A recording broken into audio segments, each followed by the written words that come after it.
A grim search, now more of a recovery than a rescue, as emergency workers try to find those still missing. 5 people, including the pilot, were on board a Beaver floatplane.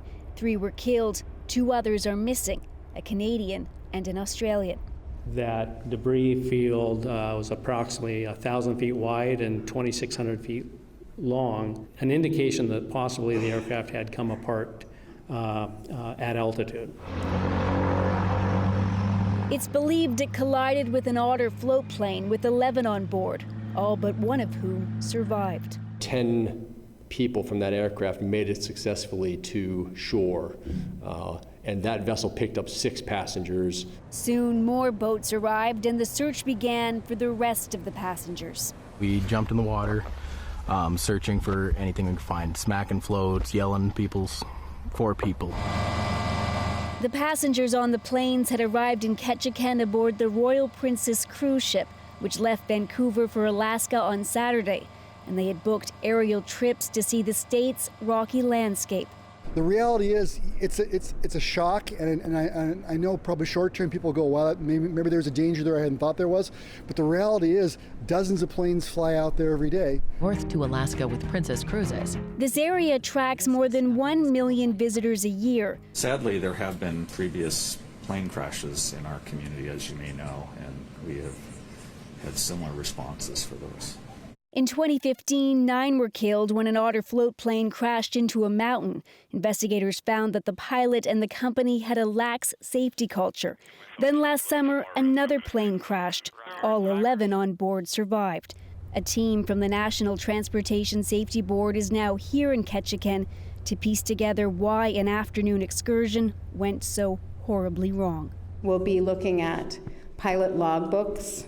We'll be looking at the training and qualifications of the pilots, any medical issues, whether flight plans were filed with the company or the Federal Aviation Administration. And Briar, we've learned the identity of one of the victims this evening. What can you tell us? Yes, that's right, Ian. The pilot who was in the floatplane, the Beaver floatplane, he died. He's been identified as Randy Sullivan, and there's a lot of different aviation companies here in Ketchikan, but it is a tight-knit community. And I spoke with somebody who knew Randy, and what he had said was that Randy was someone who had always dreamed of owning his own plane company and doing tours, and he built his business from the ground up. He's someone that had a lot of experience and flew these excursions every summer season, and it really is hitting home for this entire community, Ian.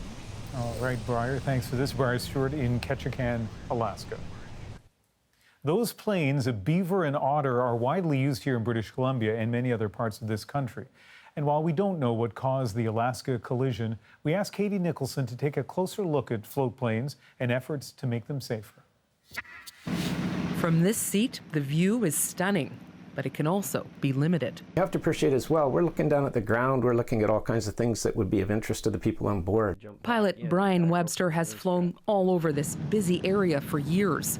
Many planes flying the same route in a small area. When you get, aircraft in the same configuration and basically trying to pull off the same maneuver for whatever the reason may be, then unfortunately one of these things can and has happened. Noise doesn't exactly help either. Hard to hear another plane approaching over the engine. Another factor, these planes fly without contact with air traffic control. Retired Transportation Safety Board investigator Bill Yearwood investigated nearly 50 plane crashes during his career. I expect the investigators will find something that distracted 1 or 2 of the pilots. Yearwood can't remember a single midair collision involving float planes, but in November of 2009, a de Havilland Beaver plunged into the harbor off Saturna Island. 2 people made it out alive. 6 others drowned inside. 50% of those who die in these crashes drown. In March, nearly 10 years after that crash, Transport Canada rolled out new rules requiring everyone on a seaplane with 9 passengers or less to wear an inflatable flotation device and mandatory training for all commercial seaplane pilots on how to get out of an aircraft underwater, something Brian Webster has been teaching floatplane pilots for decades. Nearly 7,000 pilots have taken this training. Dozens have had to use it to save passengers and themselves. Open the door, hang on to the airframe or whatever you've got to tell yourself that's the exit, and then and only then undo your seatbelt. Whether any of these steps might have helped save lives in this crash may become more clear in the coming days as investigators piece together what happened. Katie Nicholson, CBC News, Toronto.